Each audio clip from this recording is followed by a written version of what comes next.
नमस्कार दोस्तों, SMD channel के अंदर आपका बहुत बहुत स्वागत है। दोस्तों, इस वीडियो के अंदर हम बात करेंगे वोल्टास कंपनी के शेयर के बारे में। आप अपनी स्क्रीन पर जैसा कि देख पा रहे हैं, कल के दिन जो है थोड़ी सी गिरावट है स्टॉक के अंदर में देखने को मिली थी। उसका कारण दोस्तों एक ये भी हो सकता है कि आज यानी 8 अगस्त को जो है इसके क्वार्टर वन के रिजल्ट डिक्लेयर होने वाले हैं अब से कुछ ही घंटों के बाद। तो देखना होगा दोस्तों किस तरीके के रिजल्ट निकल कर आते हैं। और इसमें दोस्तों हम अपने रिजल्ट आने से पहले इंपॉर्टेंट डिमांड और सप्लाई जोन के बारे में बात करेंगे। क्या हमारे प्रॉफिट बुकिंग के जोन हो सकते हैं, किस लेवल पर हम इसमें बाइंग साइड में पोजीशन बना सकते हैं और लॉन्ग टर्म में क्या इसका टारगेट आ सकता है, इसके बारे में बात करेंगे। उससे पहले दोस्तों एक नज़र जो है कंपनी के मार्केट कैप पर डाल लेते हैं। आप देख सकते हैं 43,477 करोड़ का इसका मार्केट कैप है। अगर इसके हम प्रॉफिट की बात करें, पिछले मार्च के क्वार्टर में जब इसका रिजल्ट आया था वहाँ पर कंपनी का प्रॉफिट बढ़कर 236 करोड़ हमें देखने को मिला था, जो कि इसकी प्रीवियस क्वार्टर्स के प्रॉफिट के मुकाबले हमें ज़्यादा ही देखने को मिला था। अब देखते हैं दोस्तों आज के दिन इसका प्रॉफिट हमें बढ़ता हुआ देखने को मिलता है या घटता हुआ देखने को मिलेगा। हालांकि मार्केट को उम्मीद है ये प्रॉफिट हमें बढ़ता हुआ ही देखने को मिल सकता है।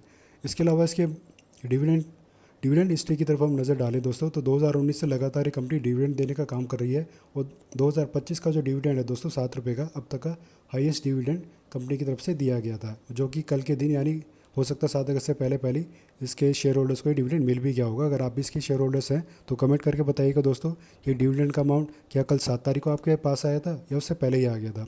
अब जरा इसके चार्ट पर हम चलते हैं दोस्तों। चार्ट पर अगर हम देखें दोस्तों, सबसे पहले तो मैं आपको बता दूं इसका लॉन्ग टर्म का क्या टारगेट निकल कर आ रहा है। उसमें थोड़ा सा टाइम लगेगा टारगेट आने में दोस्तों, कम से कम 1 साल से भी ज़्यादा का टाइम शायद लग सकता है या हो सकता है 1 साल से पहले ही आ जाए। ये 2000 का टारगेट है दोस्तों इसका सबसे पहला। अगर आप इस स्टॉक के अंदर अभी बने हुए हैं या आपने लॉन्ग टर्म के लिए करंट लेवल पर खरीदारी कर रखी है, जैसे कि आप देख पा रहे हैं 1312 पर इसकी क्लोजिंग हुई थी, इस लेवल पर भी आपने अगर खरीदारी कर रखी है तो कम से कम आपका पहला टारगेट जो है 2000 का है दोस्तों। यहाँ तक आपको अपनी पोजीशन को जरूर होल्ड करके चलना चाहिए।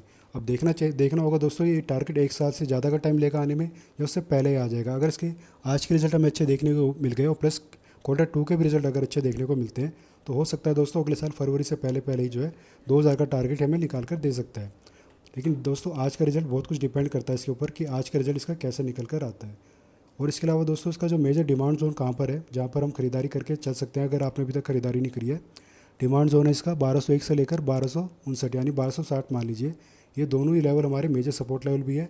इस डिमांड जोन के पास अगर हमें स्टॉक अगर देखने को मिल जाता है, मान लीजिए इसका रिजल्ट अच्छा नहीं आया और उसमें सेलिंग हमें देखने को मिलती है, तो डिमांड जोन पर आकर अगर ये कोई बुलिश कैंडलस्टिक पैटर्न में और बना कर देता है तो हम पहले वेट करेंगे कम से कम 5-7 सेशन तक यहाँ पर सपोर्ट लेने का काम करें और धीरे धीरे अगर ऊपर जाता हुआ हमें दिखाई दे तब हम इसमें खरीदारी करके चल सकते हैं अपने लॉन्ग टर्म के टारगेट के लिए। क्योंकि हमें नहीं पता दोस्तों सेलर इसको कहाँ तक गिरा सकते हैं। रिजल्ट खराब आया तो पहला सपोर्ट का तो हमें ब्रेकडाउन देखने को मिल सकता है, क्योंकि यहाँ पर जो स्टॉप लॉस लगे हुए हैं उन स्टॉप लॉस को ट्रिगर करने के लिए सेलर इसको नीचे लेकर आएंगे और हो सकता है 1200 के लेवल को भी वो तोड़ दे अगर रिजल्ट बहुत ही ज़्यादा खराब निकल कर आता है। 1200 के आसपास सबसे ज़्यादा हमारे स्टॉप लॉस लगे हुए हैं दोस्तों। उन सब के स्टॉप लॉस को खाकर सेलर जो है फिर इस स्टॉक को धीरे धीरे ऊपर लेके जाएंगे। और दोस्तों जो हमारा सेलिंग जोन है जिसको हम प्रॉफिट बुकिंग जोन भी कहते हैं वो है 1400 से लेकर 1460, ये रेंज है हमारी सेलिंग की। जब भी स्टॉक एक बार के लिए यहाँ पर जाएगा दोस्तों डेफिनेटली रेजिस्टेंस फेस करेगा और यहाँ से जो है प्रॉफिट बुकिंग या फिर मेरे को सेलिंग स्टॉक के अंदर हमें एक बार के लिए देखने को मिलेगी ही मिलेगी। तो इन लेवल्स को जो दोस्तों आप जरूर ध्यान में रखिएगा, ये फ्यूचर में आपको बहुत ही ज़्यादा हेल्प करेंगे।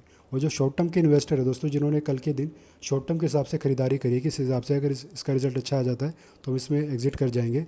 अगर बहुत अच्छा रिजल्ट निकल कर आता है दोस्तों तो 200 दिन का जो मूविंग एवरेज है इसके पास जाने पर भी आप अपनी प्रॉफिट बुकिंग करके एग्जिट कर सकते हैं स्टॉक से, या फिर आप वेट कर सकते हैं पहले रेजिस्टेंस लेवल का अगर यहाँ पर जाएगा तो शॉर्ट टर्म वाले डेफिनेटली स्टॉक से एग्जिट कर सकते हैं अपने प्रॉफिट लेकर।